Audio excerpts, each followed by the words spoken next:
Good morning, everyone. My name is Greg Morris. I am one of the New York City Employment Training Coalition board members. Shout out to all my board member colleagues in the room. I'm also the executive director of the Stanley M. Isaacs Neighborhood Center. Shout out to all my Settlement House colleagues in the room. There you go. It's a raucous group. Now, like many of you, the aspiration of our work, separate from specific mission, is to support self-reliance and dignity, and to create pathways to independence.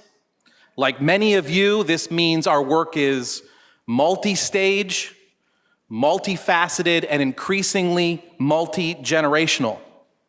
And this means that our work requires leveraging and maximizing resources to create the conditions for success in the neighborhoods we serve. I know our next speakers are absolutely committed to this aspiration of a New York where no one is left behind and every neighbor succeeds and thrives. I am very pleased and proud to introduce you to Scott Stringer, our Comptroller, and Jennifer Jones-Austin, the CEO and ED of FPWA. Please give them a warm round of applause.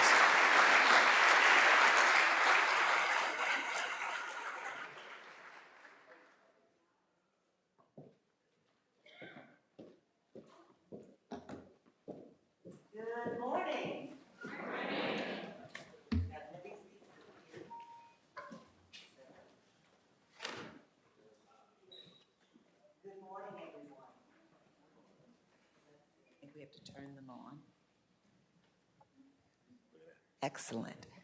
So it's my pleasure, it's my privilege to have the opportunity to have a conversation that you all get to listen in on with our New York City Comptroller, Scott Stringer. I'm excited to have this conversation because I've been in and around city government for now decades. And what I can say with all certainty and sincerity, we have in our New York City Comptroller not only someone who is a great fiduciary over our city's finances and is fiscally responsible in that regard, but also someone who works as a leader and a visionary when thinking about this city and how this city can work more effectively for everyone. So we're going to have a conversation, and we're going to talk about the city and work issues right now. I'm going to begin with talking about a concern for many people, good and bad, gentrification. Very often when we think about gentrification, we think about it only with respect to housing. But gentrification also is impacting the workforce. And I'd like to hear your thoughts about that. Well, absolutely. And first of all, it's really great to be here. We should give Jennifer a round of applause because of her contributions in our city and her social justice work. And you should give me a round of applause because I have all the money in the bank. Okay, no, just kidding. But I'm really excited to be here at this conference because the issue that you're raising is very real. We do think of gentrification. The first thing we think about is the rent is too damn high. I'm being pushed out of my neighborhood. I can't get an apartment. How am I going to stay in the city? There are some people who say I can't have my kids closer to me.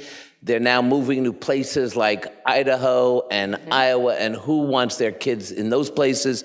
So this is what we as all right, I apologize because there's always someone from Idaho in this. So I'm sorry. It's but the issue of gentrification is through the lens of housing. And some of the work that we're doing in our office as it relates to the economy is actually to show that it's not just about housing, it's actually about jobs.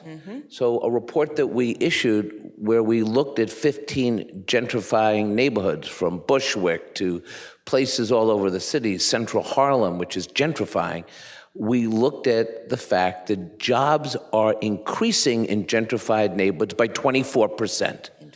So that's good, right? You have gentrification that is hurting people, but all right, at least jobs are coming into communities that didn't have them. So we see an increase in 24%. But here's the problem. The jobs are not going to the residents in the community. Interesting. So not only are you having huge rent increases in the form of gentrification, but we're not seeing the people in the community accessing those higher paid gentrifying jobs that can at least give you an opportunity to pay that high rent. The reality is that, looking at this through the lens of race where you have to, 19% increase in the white population in these gentrifying communities, but a 50% increase in whites accessing those jobs at the expense of people of color. And is that because of the type of jobs? I mean, so one of the things that we often worry about and should be concerned about is how the skill set matches the need. And so just taking technology as an example, and how, race and income and wealth factor into skills building, factor into educational opportunity, and in turn factor into the types of jobs that people will be able to compete for. So we think about technology, and there are other, jobs that contribute to the economy. Is it because the jobs that are growing are the jobs that do not match the skills of those persons who are being displaced with gentrification? I think that's a large contributing factor, and it really is a challenge and a clarion call for the city and those that educate our children. So when you think about why this is a problem, you're absolutely right, Jennifer. There is a skill set issue as it relates to the high-tech economy. I would argue, and we have to look at our workforce development, but before we get to that point, we have to look at our education system. So there are some schools in our city that teaches coding to 5-year-olds. Think about that. 5 and 6-year-olds, the first thing they do is they get a book and they go to a coding class. Can you imagine being 5 or 6 years old and going to a coding class? I actually have a 5 and a 6-year-old, and they talk in a language already I don't understand because we're trying to give them every opportunity to access that learning. But that's not true in every zip code in the city. So the model of education at the earliest ages fundamentally has to change. So all kids are now part of that high-tech learning. It is no longer an option. It should not be treated as an after-school program that wealthy parents can afford to pay for. We must engage the education system so we get to a community, to a point where every kid is as qualified, has the skill set to access a new generation of jobs that will define this city and this country. Are there other issues, other areas of concern when you think about this generation, the next generation, opportunity in New York City that we need to be paying attention to? Education, technology. Well, one of the things, and why I think this conference is so critical, is that we have to rethink how we approach workforce development. Because with the changing job structure and the different skill sets, it is incredibly important that, given the data we're now seeing in our gentrifying communities, which I think will eventually be a gentrifying city, we have got to go in and really work with people in communities, whether it's long-term residents or people who are young and going through college or community college. We need to reassess and redefine those skills because we've got to get people to access them. Not every skill in the high-tech community, in the high-tech economy, requires a college education. There's a lot of people who, with learning coding and programming and other basic skills, can get a good paying job in those communities. Now, it's not just about those skills, it's about how we rethink workforce development in the city. How do we think about what's happening at LaGuardia Community College and other community colleges? Is there a role to rethink that structure as well? And then I think we have to look at the organizations and the not-for-profits that are doing workforce development and double down with them and give them the resources they need so that they can play a role educating and helping people in the 21st century economy. In your work and in your office, have you all come across any good examples of different organizations, different cities that are engaged in this work and are trying to address inequality, inequity, and related gentrification? Well, there's a lot of organizations in this room, especially my friends from the Lesna from the Lower East Side down, that we've partnered with looking at these issues. There's so many other groups that are doing this kind of work, and I think we have to invest in them. I think the city has to hire an executive director in their orbit of what they're doing so that we can actually take this very seriously. But I think workforce development and jobs, the gentrification of jobs, has played a secondary role to the larger debate about gentrification and housing. And so we have to break down the silos between the affordable housing struggle and how it relates to economic development and job creation for people. If you think about what's happening, whether it's in Bushwick or, as I mentioned, Central Harlem, which I know very well, and you think about the new jobs that are coming into communities, you want to just say, okay, we have good is happening in the city, but when you peel back what's really going on, again, the people who invested and made these communities so valuable, they're the ones that are getting hit twice. A rent they can't afford and no opportunity for economic development or a job that will help their families. That's not right. And part of what I think we have to get away from now is this is not just a tale of two cities. This is the tale of our city. Right. And this is happening in real time throughout the 5 boroughs. So here's what I'm thinking. I'm expecting and I'm hoping that over the course of the next several months and years, we'll get to hear more about your thinking about how we achieve that. I am reminded, being on this stage, that the last time I was in this room, and I'm not going to give away how many years ago, but you'll be able to put it together, I heard from a mayor who said that he believes strongly that the more that we did around bringing up people of lower income, let me say it differently, that he felt that the more that we did to attract people with greater education and income to this city, well, as he put it, all boats would rise with the tide. So it was a theory of, do more and more to gentrify, and then everybody gets ahead. Then we have a mayor who says, well, we've got a tale of two cities, and let's look at how we move to greater equity through a variety of different activities. Can you share a little bit about some of your visioning? Like, I don't want to give me a sound bite right now that everybody will then remember if you haven't kind of put one in your head yet. But, we had a theory of all boats rise with the tide in a mayor in recent years. Then we had a mayor who said we've got to break down, these two different cities, the tale of two cities. Any thoughts on that? So look, everybody being lifted up together, is a good soundbite, and there are certainly programs and resources to back that up. The tale of two cities, very real, especially related to criminal justice and economic opportunity. There's no question.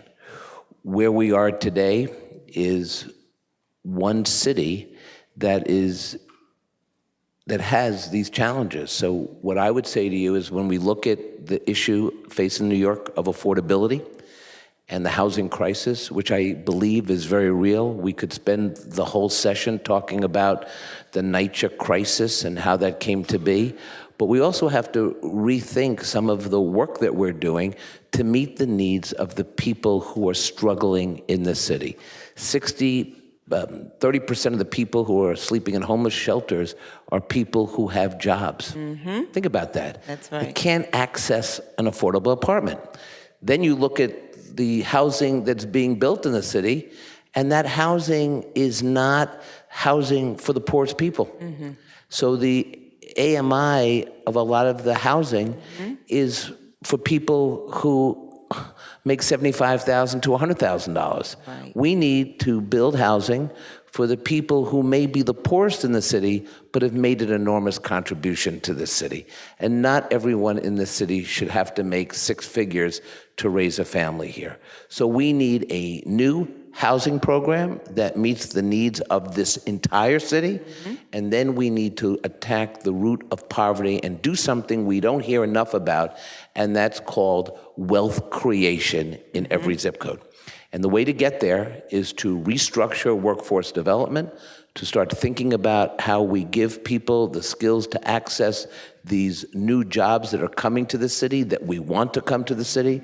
But the city will never be whole if the new economy excludes 75% of the people. That's right.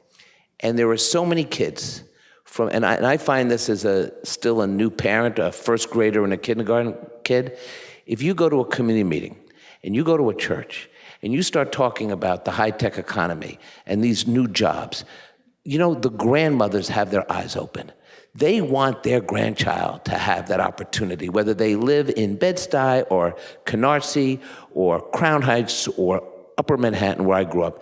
They don't want excuses anymore. They don't want to feel that their child can't make it by the time they're in high school because they didn't get the training, they didn't get the resources that they needed. If we're really going to break down a tale of two cities and create one city where we rise together, then start doing the hard work.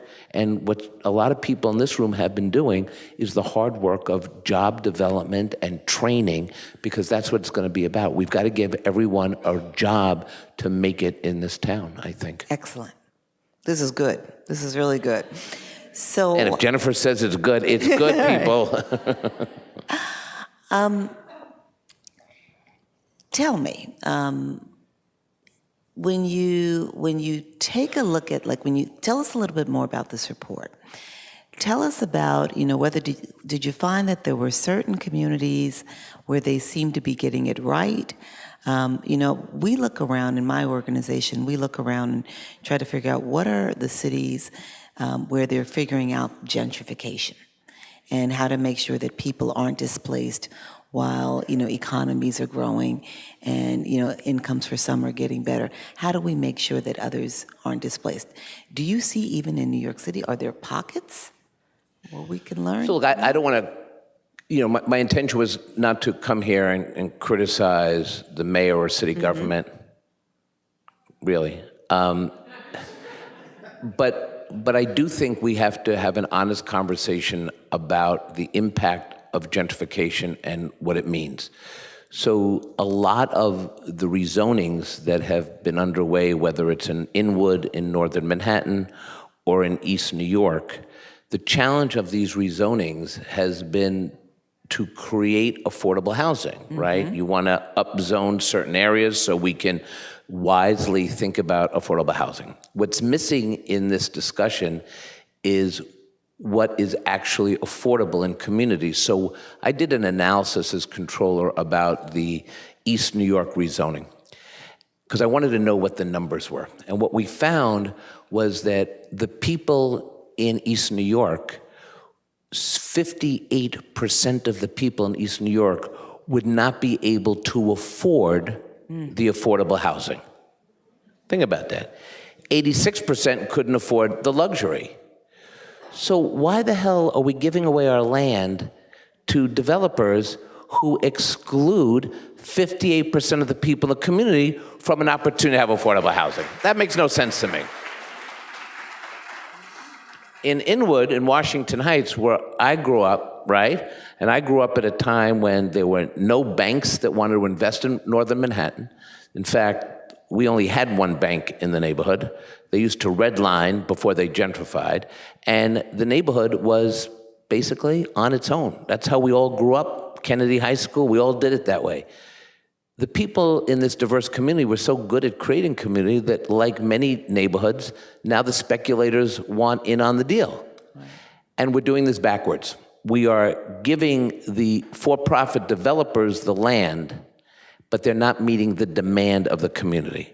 So why can't we do this, Jennifer? Why can't we go back to what works? In the 1930s, LaGuardia built public housing. He built it. And he built it, true, with Roosevelt and a sympathetic federal government, but he built it. And it was not poor people housing. It was housing that gave you the opportunity to get to the middle class. I grew up next door to Dyckman Houses, a few blocks away. There was no difference between our rent-stabilized building, apartment, and NYCHA. In fact, NYCHA had all the open space that we could hang out in.